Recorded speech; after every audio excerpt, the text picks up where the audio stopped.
went back into the house and I told everybody we got to leave, and they were completely clueless about the fire because we hadn't got any notifications or anything like that. So we kind of scrambled, grabbed, what we could.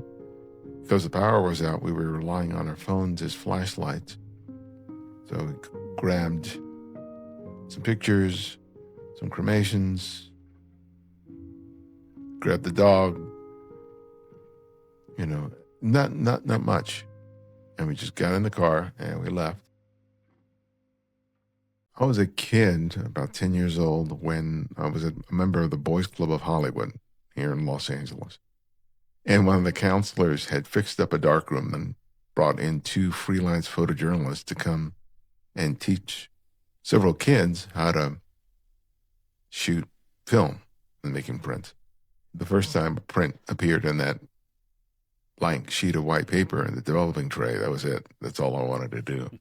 I would grab a camera, load film in it, and go out, shoot around the club or in the streets of Hollywood. I think to read Ibarionex, you spent a summer with Gordon Parks. I wish I had spent a summer with Gordon Parks, but I got to visit him when I was in college. I had discovered his work in college, and someone knew him and gave me his phone number. I called him, and he invited me over to his apartment. And so we spent a couple hours just hanging out and talking, which was a remarkable experience. It was kind of surreal to walk into someone's place who you've never met before in real life, yet you know the things that are in his space. And he was very gracious. It was really an honor to have a chance to meet someone as legendary as he was, and to find him to be very kind and generous. Crazy thing is, I was so nervous that I forgot to ask to make his photograph. It was only after leaving I was like, I didn't ask to make his picture. I had one in my office before of a friend who had made a picture of him, which was a really nice portrait. So I may have to reach out to him or somebody else who I know have photographed him and ask for a print to replace in my working space, because I liked having him present there in that way. Over the many years, I've talked to many people who've listened to the show who've told me how much of an impact the show has had on their lives, which is not something I anticipated when I started making the show. And some of the people who may have been greatly impacted from the show, I'll never know. I'll never hear from them. And that's all well and good, because the few people who I feel have told me that just tells me that there's a lot more out there, which incentivizes me to just keep doing the show. I can't imagine not doing the show, because I'm always eager to grow and change as a photographer, and these conversations really help me to be able to do that. At some point, the photographer has to figure out, okay, what do I want to say with this stuff? I've learned all this about composition, about lighting, about exposure, learned how to make prints, and go, okay, now what? What are you going to do with that? It's kind of like buying a souped-up race car and never taking it to the track, right?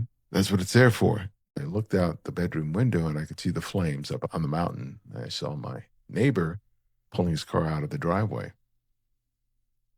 And I went out and to my deck because I wanted to get a sense of where the winds were blowing. And as soon as I hit the step down to the deck, I could feel the wind against my body, and I could feel that it was coming from the direction where the fire was coming. And went out and talked to my neighbor. And he says he was evacuating.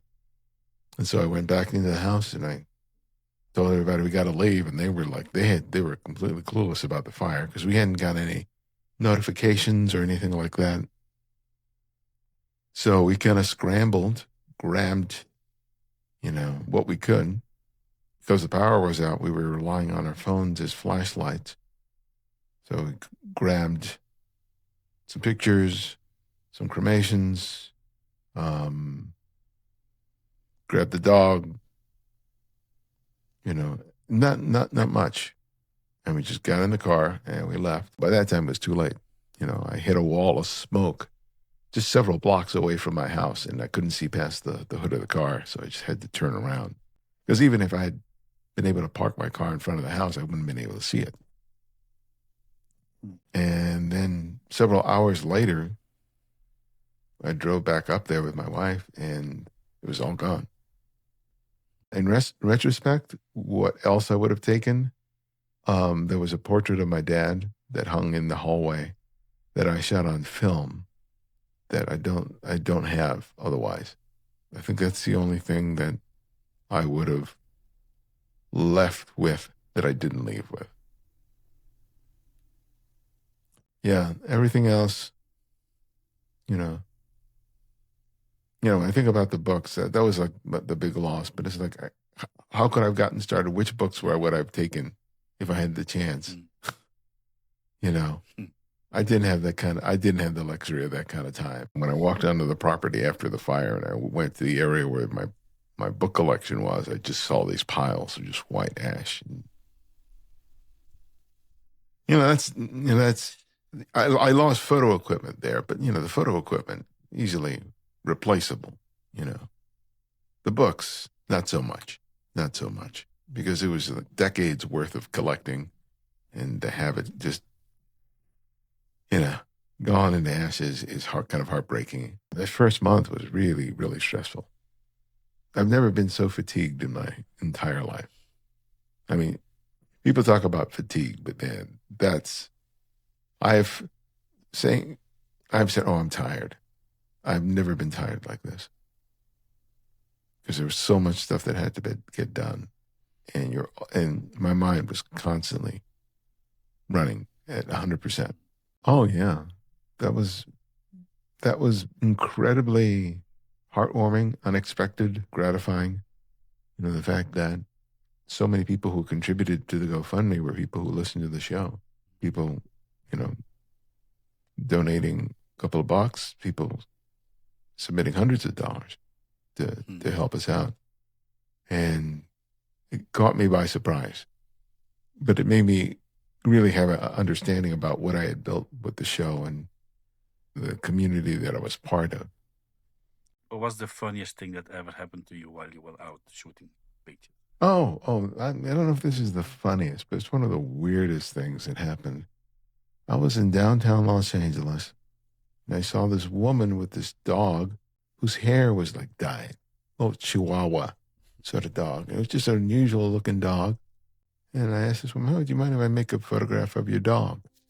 Right? So I made a photograph of the dog.